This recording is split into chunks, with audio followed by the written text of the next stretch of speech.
Pozdravljeni, dobro jutro. Dobro jutro v tem lepem, čudovitem morskem vzdušju. Jaz moram zase priznati, da mi je bil zvok morja, ki sem ga celo noč poslušala, naravnost zdravilen. Po prejšnji teden me je kar pošteno pokosil en zelo tak pošten, kar konkreten prehlad, tako da bom še tudi danes, upam, da ne prav veliko, ampak majčkeno kašljala, se upravičujem vnaprej. No, ampak kot rečeno, zdravilni zvok morja pa zdravilni zrak je naredil zelo veliko. Zvonka tudi mene je gospa Renata Salecl včeraj zelo lepo nagovorila. Tudi jaz sem prav tale stavek isti, ki si ga omenila tudi ti, dala, kar sem noter, se mi je zdel res tako ključnega, tako močnega pomena. Nevednost je nekaj, kar težko priznamo, a vendarle je ključno gonilo iskanja novih znanj zelo neposredno povezan s tem, kar vam bom jaz danes predstavila. Po drugi strani sem se začela pa spraševati, kaj pa vse vam lahko povem, kar ne morete prebrati, kar ne morete najti, kar ne morete sami tudi poiskati. Zato vam bom poleg študije Profesionalni razvoj izobraževalcev odraslih in vloga programa EU, ki smo jo na CMEPIUS-u napisali skupaj z dr. Borutom Mikolcem, povedala nekaj malega seveda o prihajajočem razpisu, to je letni posvet in mislim, da je zelo pomembna informacija, ki vam jo lahko delim. Glede na to, da pa sem v delovni skupini za pripravo novega programa, ki ne bo verjetno Erasmus+, ne vemo še, kako se bo imenoval v novi finančni perspektivi, pa nekaj čisto malega osnovnih informacij. Ogromno je informacij, ampak ogromno je še tudi nedorečenih stvari, tako da nekaj nekih okvirnih informacij vam bom zdaj poskusila podati, prav konkretno pa ne, ampak spet glede na to, na kakšen dogodku smo, se mi je zdelo pomembno, da omenim tudi to. Ne vem pa, se upravičujem, če sem se predstavila, moje ime je Ana Stanovnik Perčič, prihajam z CMEPIUS-a in CMEPIUS je nacionalna agencija za program Erasmus+. Torej, vsi, ki ste že kdajkoli poslušali kakršnokoli mojo predstavitev, verjetno veste, da zelo rada začnem s tem enim in istim enakim slajdom, namreč karkoli se pogovarjamo v povezavi z Erasmus+, je pomembno vedeti, kje se začne vse skupaj, tako da zelo na hitro jaz rada rečem, da se je začelo po koncu prve svetovne vojne, v grozni situaciji, v kakršni se je znašla takrat Evropa, ki je potem neposredno pripeljala do druge svetovne vojne in po drugi svetovni vojni so se nekateri možje, ki so si bili prej vsak na svoji strani, nasprotniki, usedli skupaj in rekli, takole zdaj pa takole ne gre več. Ustanovili so Zvezo za železo in premog ali pa Zvezo za premog in železo. Odločili so se, da če bodo medsebojno finančno trgovali, se verjetno ne bodo več tepli, pobijali oziroma vse, kar so vojne še za sabo prinesle. Kmalu iz tega se je pa rodil tudi program za izmenjavo študentov. 2 leti nazaj smo praznovali 30-letnico teh izmenjav. Tukaj vidite letnice, kako se je skupaj napredovalo. Skratka, danes smo tukaj, smo v programu Erasmus+, zaključuje se program Erasmus+, pred nami je novi program, nekaj več besed o njem. Tukaj spodaj na teh povezavah pa si lahko nekaj teh zgodovinskih dejstev poiščete, pogledate sami. Torej, zgolj na kratko, Erasmus+, verjetno ga vsi poznate Erasmus+.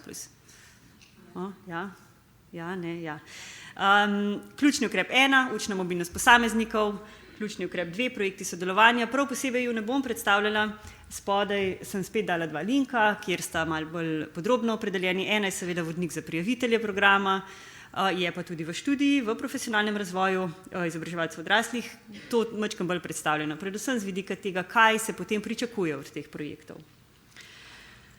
Pa če zdaj nadaljujem zgodbo, koliko je bilo do zdaj že razdeljenih sredstev, malo se skušam navezovati na to, zakaj smo se odločili delati take študije. Iz tele statistike, a se dobro vidi številke tudi zadaj? Se vidi dobro.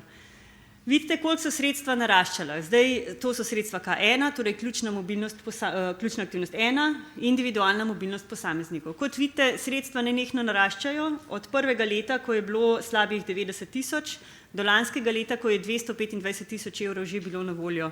Je znatno povečanje. Odobreno število vlog prvo leto je bilo zelo veliko, potem je padlo, tudi pri nas se je poznalo leto 2016, ko so bile odobrene samo 4 vloge. Potem pa je spet začelo naraščati, tako da lansko leto smo že imeli odobrenih 18 vlog od 23. Na kar bi jaz tukaj zelo, zelo rada opozorila in dejstvo, na katerega sem zelo, zelo ponosna, je, da narašča število relevantnih, se pravi ustreznih, pravih, dobrih, kvalitetnih vlog. Prej je bilo vedno veliko število vlog, pa manj je bilo potem tudi odobrenih, pa ne toliko zaradi tega, ker da ne bi bilo izbora, ampak niso se pravi prijavitelji prijavljali. Tako da zdaj smo zelo veseli, da se prijavljajo ustrezni pravi prijavitelji, saj če vidite 23, od tega jih je bilo 18 lahko pozitivno ocenjenih, torej tudi odobrenih. Potem se pa še vedno potrudimo, če pogledate, koliko je razpoložljivih sredstev, koliko je pa potem dodeljenih. Za vse povsod, kjer se le da, recimo 2018 je eno tako leto, ko se vidi ta razlika, vedno, ko se le da, vsa možna sredstva, na katerih drugi akciji ostajajo, prerazporedimo na področje izobraževanja odraslih, ker je v Erasmus Plusu, tako kot verjetno tudi drugod, finančno zelo podhranjeno. Ampak, ker to ves čas tako zelo na glas poudarjamo, od tod tudi tak poskok v višini razpoložljivih sredstev. Če pogledate lansko leto 115, letos 222, 115% povečanje sredstev je bilo za tole akcijo. Tako da sredstva naraščajo, imam potem tudi en slajd, ko imam podatek, koliko je na voljo za letos oziroma za 2020 sredstev. Na hiter pregled še za K2. K2, vidite, da število vlog vsako leto narašča, letos je pa en skokovit poskok, 7 vlog K2 je odobrenih, kar je nekaj skoraj da neverjetnega. Res število pozitivnih vlog tudi tukaj ves čas narašča, če vidite prvo leto 39 vlog, pa samo 2 odobreni, letos 20 vlog, velika večina ustreznih, relevantnih, dobrih in kar 7 smo jih uspeli odobriti. Tukaj vidite na koncu pri 1 300 je še ena zvezdica. To je zaradi tega, ker smo zdaj naknadno lahko odobrili še 2 projekta. Z enih sredstev, ki so ostala, pa še nimamo čisto točnega zneska, ker moramo še preračunati, koliko je tam ostalo, koliko bomo lahko sem dali, ampak tukaj nekje je ta številka. Tako da sredstva naraščajo, sredstva se zelo povečujejo predvsem za to področje, tudi za druga, ampak največji poskok je ravno na tem področju. Upam si reči, da zato, ker smo mi bili tako zelo glasni in glasni in glasni, ampak zdaj moramo biti pa glasni tudi v vašo smer in vas v čim večji meri spodbujati k prijavam. Ampak okej, toliko projektov, toliko sredstev, toliko razpisov in potem se začne spraševati, kaj pa zdaj? Kaj zdaj se tukaj dogaja in delamo različne študije, analize, evalvacije z različnih področji. Erasmus Plus pokriva 5 področji. Na zgornji povezavi si jih lahko pogledate. Od šolskega sektorja, visokošolskega sektorja, vse različne stvari smo naredili in seveda, zakaj pa ne, zdaj pa dajmo nekaj narediti tudi na področju izobraževanja odraslih. Tako smo lansko leto potem pripravili študijo oziroma analizo učinka sodelovanja v programih EU na profesionalni razvoj izobraževalcev. Majčkeno smo se vsebinsko, smo majčkeno porudarili po področju, da ne delamo zgolj nekih analitičnih pregledov, koliko vlog, koliko sredstev, koliko mobilnosti, koliko projektov in tako naprej, ampak kaj konkretno pa zdaj vi kot izobraževalci odraslih, ki greste na to mobilnost in vaše organizacije in sistem, kaj vi imate od tega, da greste na mobilnost. Pripravili smo to študijo, izhodišče raziskave je bilo, v kolikšni meri lahko sodelovanje v mednarodnem projektu vpliva na različne vidike profesionalnega razvoja izobraževalcev odraslih. Preden grem prav na metodologijo, mogoče nekaj osnovnih pojmov še. Študija ponuja tudi kar nekaj lepih teoretičnih podlag. Kaj je izobraževanje odraslih? Govorim za področje Slovenije. Kdo so odrasli? Kaj je namen? Kdo skrbi za izobraževanje vas izobraževalcev, kako je z zakonodajo, seveda povemo, kaj je Erasmus Plus, povemo, kaj je e-pale. Tako da tukaj v tej študiji lahko zelo na nek teoretičen pregled, obstaja nek zelo lep teoretičen pregled področja v celoti. Tudi tukaj je razvidno to, kar se že zdaj 2 dni pogovarjamo, da je področje zelo razdrobljeno, da ste vi kot izobraževalci odraslih, tam je naštetih še več ali ne, kot jih imam jaz tukaj, kaj vse vi lahko delate, kaj vse vi ste, kaj vse vi počnete. Jaz bi tukaj opozorila na tele 3 spodnje stvari. EU program Nekaj časa se pogovarjamo o programu Erasmus+, nekaj analiz pa smo vzeli iz evalvacije, ki je zajemala tudi sodelovanje v njegovem predhodniku v vseživljenjskem učenju, zato ves čas govorimo o EU programu. Potem pa bi opozorila še na razliko. Izobraževanje odraslih v nacionalnem, torej slovenskem kontekstu, je nekaj drugega kot izobraževanje odraslih v kontekstu programa Erasmus+. Dobro vemo, da program Erasmus Plus pokriva celotno Evropsko unijo, pa še nekaj držav zraven. Se pravi, je treba upoštevati, da gre za različne sisteme izobraževanja, različne zgodovinske podlage, različne izhodišča, različne zakonodaje in to je zelo težko vse skupaj spraviti na en in isti imenovalec. Nekaj, kar je pri nas tako zelo zakoreninjeno, kot je izobraževanje odraslih, je nekje drugje še povsem v povojih ali pa sploh nikakor še niso tam. Tako da tukaj dostikrat prihaja do trka med tem, kaj je izobraževanje odraslih v Sloveniji in kaj Erasmus Plus pojmuje kot izobraževanje odraslih. Mogoče zgolj uvednost, ko boste včasih brali kaj o Erasmus Plusu, pa potem probali to aplicirati na slovensko razmerje, zelo težko je vedno najdete usporednice, praktično nemogoče.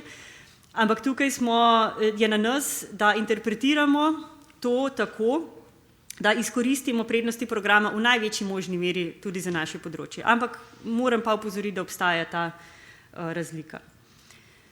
Mimogrede, če ima kdo kakršnokoli vprašanje, me lahko tudi vmes karkoli vprašate. Ni treba, da imate samo za na koncu, tako da komot me kar vprašate. Torej, metodologija, kako smo se lotili pregleda oziroma kako smo pogledali, kakšni so vplivi sodelovanja v programu na profesionalni razvoj izobraževalcev. Povzeli smo rezultate treh študij. Eno je bilo vmesno nacionalno poročilo o implementaciji in učinkih programa Erasmus+, tukaj je povezava na to raziskavo, jo boste lahko našli. Potem smo analizirali poročila 207 udeležencev, namreč vsak udeleženec, ki se udeleži mobilnosti, mora preko sistema Mobility Tool, tisti, ki ste aktivni v programu, poznate ta sistem, potem izpolnite en tak kratek vprašalnik, tako da smo vzeli presek 4 let, vse, ki ste šli, se pravi vse odgovore od tistih, ki ste šli na mobilnost, to smo analizirali.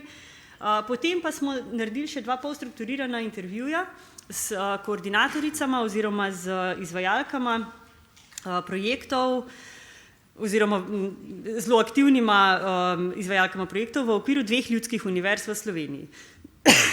In smo še ta del potem probali v to vključiti. Skratka, nekako smo povzeli vse te rezultate.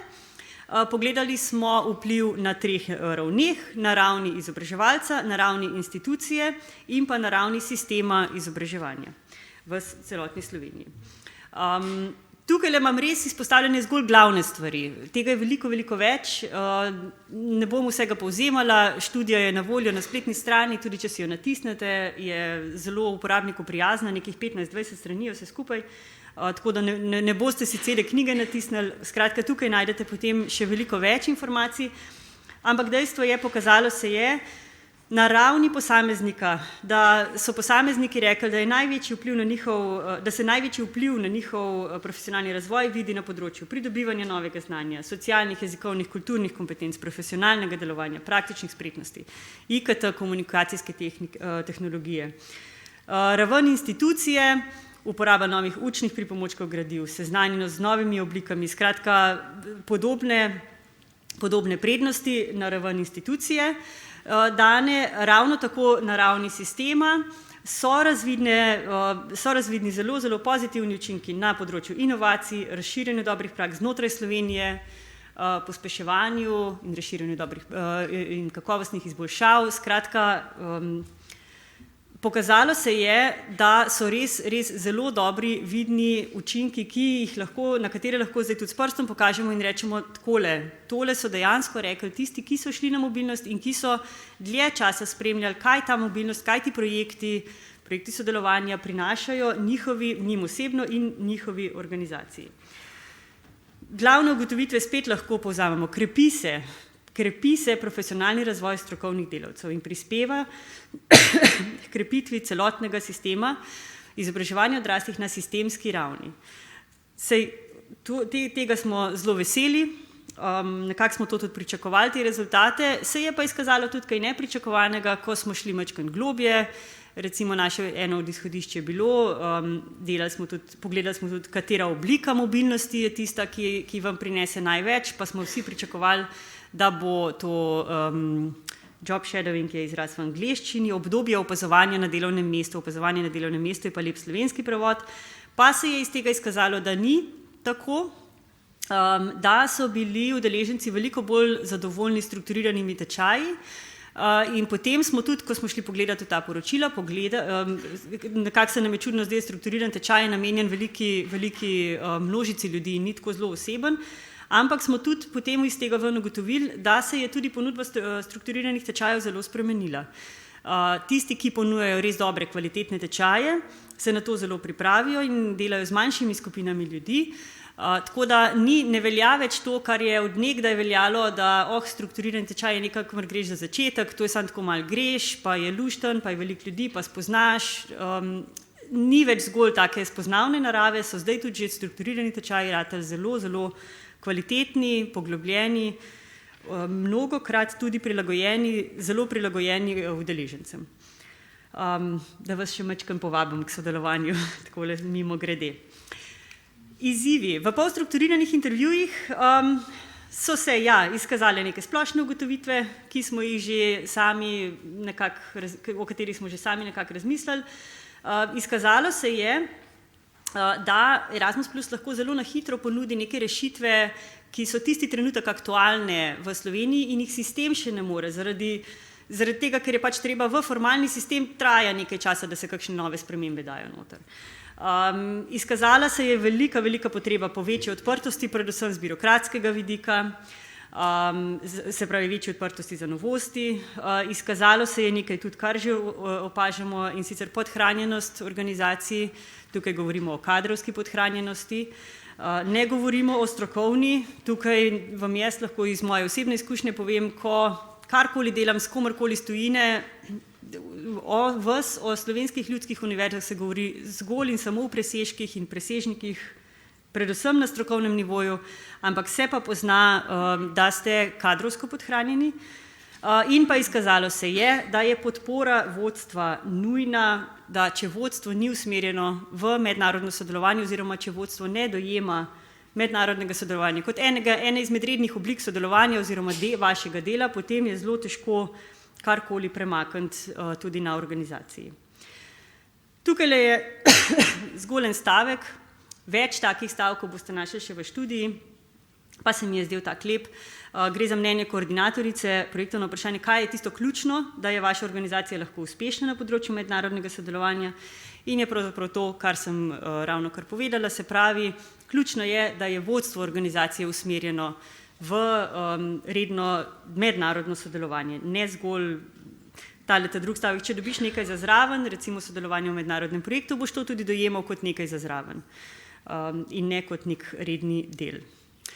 Zato se pravi, če je zdaj študija pokazala, kakšni pozitivni učinki so, vas res toplo in prisrčno vabim k sodelovanju v programu. Letos je še zadnji rok v okviru programa Erasmus Plus 2020.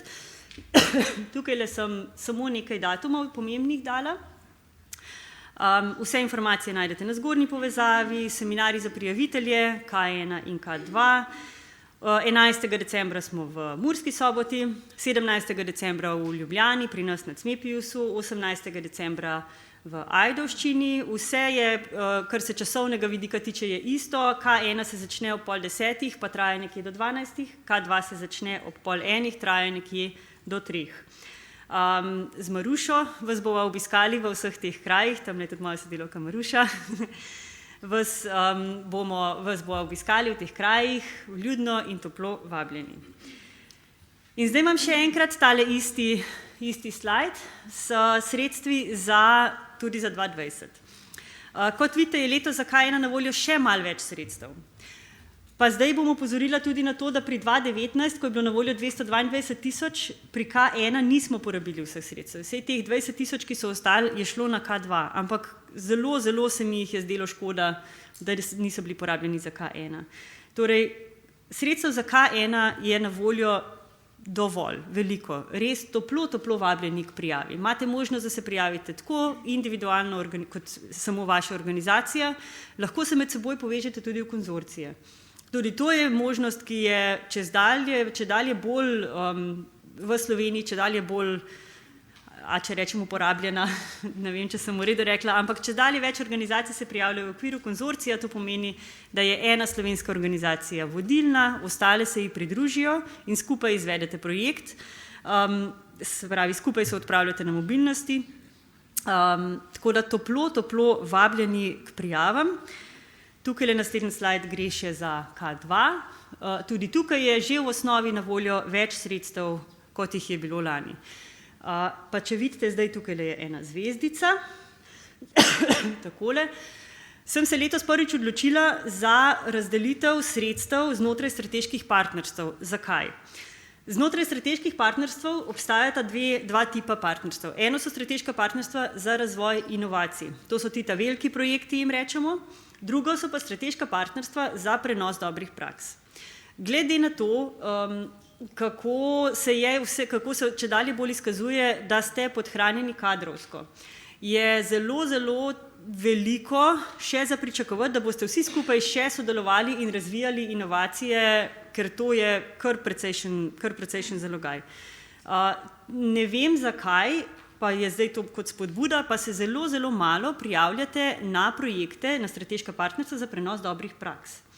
To so partnerstva, ki omogočajo, da se medsebojno, minimalno morate biti 3 organizacije, lahko vas je pa seveda veliko več, povežete v neko partnerstvo na neko določeno tematiko in zarotirate eden od drugega.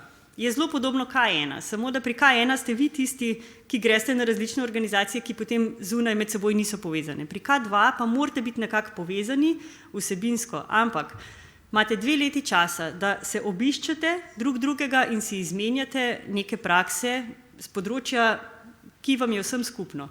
Ni potrebnega na koncu nobenega intelektualnega rezultata, torej ni potrebno narediti študije, analize, priročnika, platforme, spletne strani, vse, kar obstaja kot intelektualni rezultat.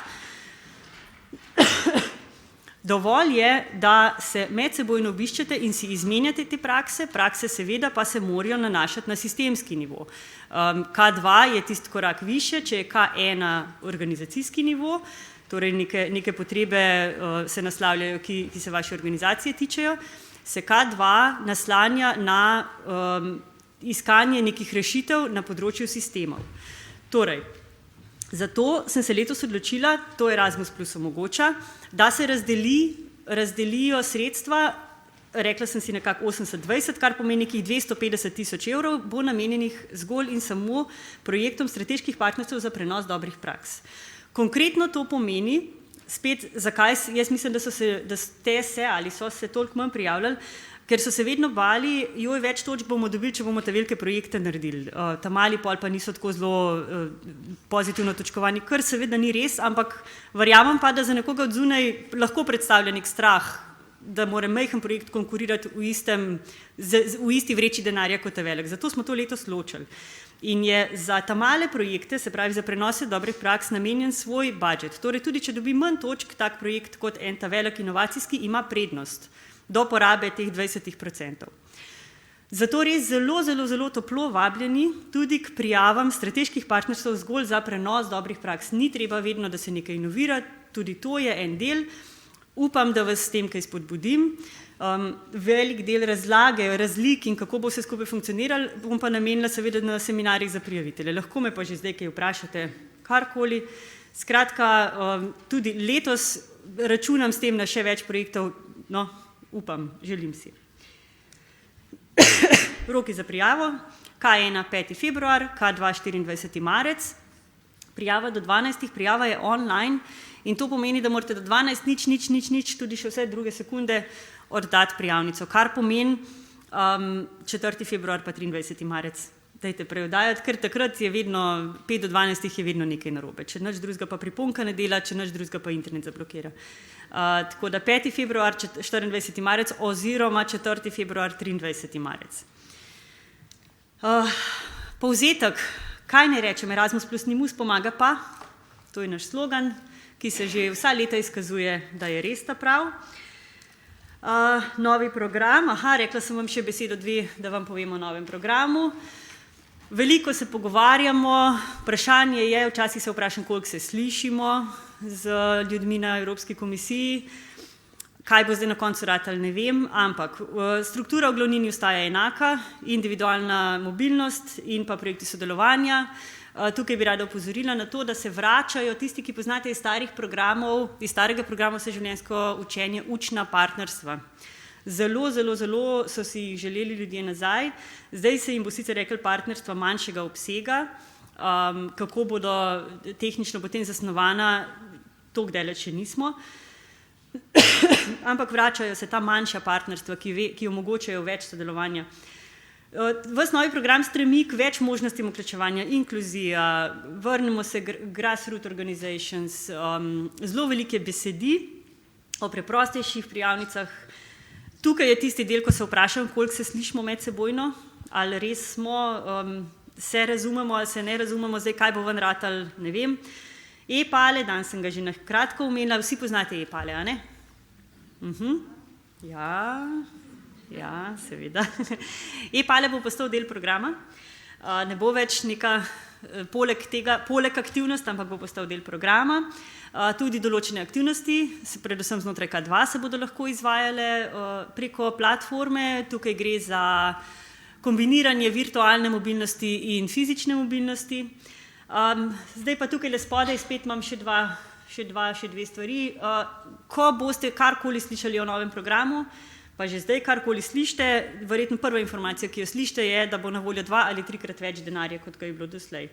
Evropska komisija reče 2-krat, Evropski parlament reče 3-krat, upam, da se bodo srečali nekje na sredini. Ampak dejstvo je, da bodo sredstva naraščala takole, če se vrnem nazaj.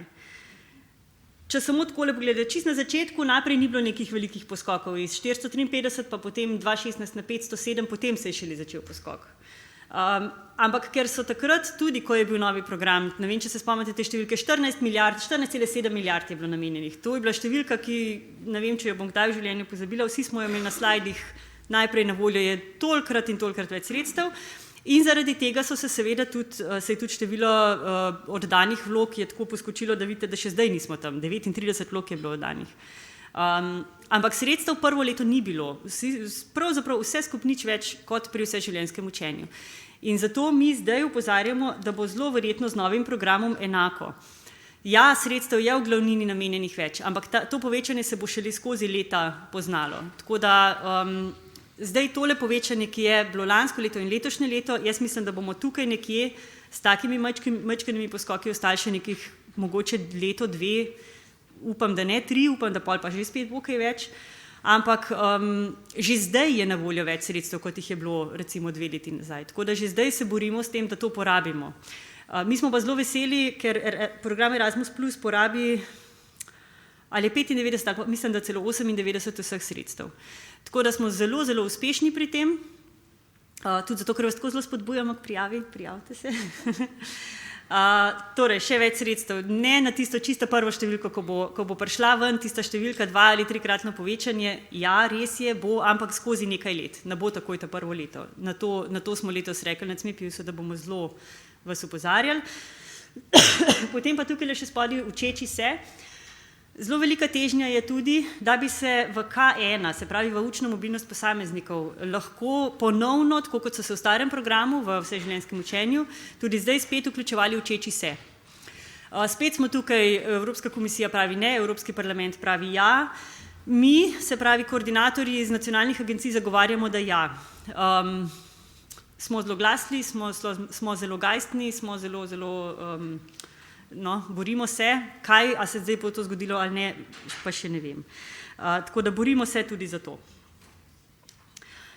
Kje so na voljo podatki, informacije? Tukaj je nekaj, tale študija je na voljo, vmesno poročilo, potem en prispevek, ki smo ga z Marušo napisali, sem dala en link. Potem pa sem vam dala še eno povezavo na, samo še zdaj, ko smo se vsi začeli pogovarjati o učinku, na profesionalni razvoj, pa na sistem izobraževanja, so se začeli počasi spraševati tudi o ekonomskih učinkih. In je Avstrijska nacionalna agencija naročila enemu inštitutu, če lahko pri njih izvede čisto eno tako ekonomsko študijo z finančnega vidika, kaj vsi prihodi in odhodi ljudi, ki se pridajo izobraževati ali ki se gredo izobraževati v tujino, prinaša konkretno Avstriji. Izkazalo se je, da so tudi ekonomski učinki visoki. In ker je bila že metodologija izdelana, smo tudi mi naročili, se pravi CMEPIUS, naročili tej isti avstrijski Tujnik inštitut, če lahko naredi enako tudi za Slovenijo. Povzeli so potem podatke o zneskih, ki so, koliko je sredstev namenjenih, koliko je individualne podpore, skratka te konkretne podatke iz vodnika, pa podatke Statističnega urada Slovenije in tudi pri nas prišli do zelo dobrih rezultatov. Mogoče imam zdaj več z večjih vidikov, ampak nekje 7 milijonov evrov na leto ostane v Sloveniji zaradi prihodov vseh, ki prihajajo v povezavi s programom Erasmus+. Kar se mi zdela zelo lepa številka. Ampak več o tem, tukaj na tej povezavi je trenutno angleška verzija, slovenski prevod je v zadnjih izdihljajih bo tudi na voljo. Tam, kjer sem že prej imela na slajdu eno povezavo, kje vse objavljamo naše študije in analize. Tako da zelo zanimivo branje tudi to. Se mi je zdelo fajn, da vam dam pač nov pogled. Bodite na tekočem, tule vse nas najdete, aktivni smo na družbenih območjih, sem hotela reči, na družbenih omrežjih. Kontakt, mene najdete tukaj, lahko me tudi prekličete, kadar sem le v pisarni se javljam, veliko časih me pa tudi ni, ampak vztrajnost je ključnega pomena. To je to, hvala lepa, zdaj pa kakšne vprašanja. Če ima kdo kakršnokoli vprašanje, pa z veseljem odgovorim. Če bom le videla, povejte. Hvala za zelo izčrpno in sistematično poročilo, ki nam odpira celo področje sodelovanja, zelo razvejano dejavnost. Mene zanima, kakšen delež v teh dejavnostih ima populacija 65 plus, 30 let življenja na koncu.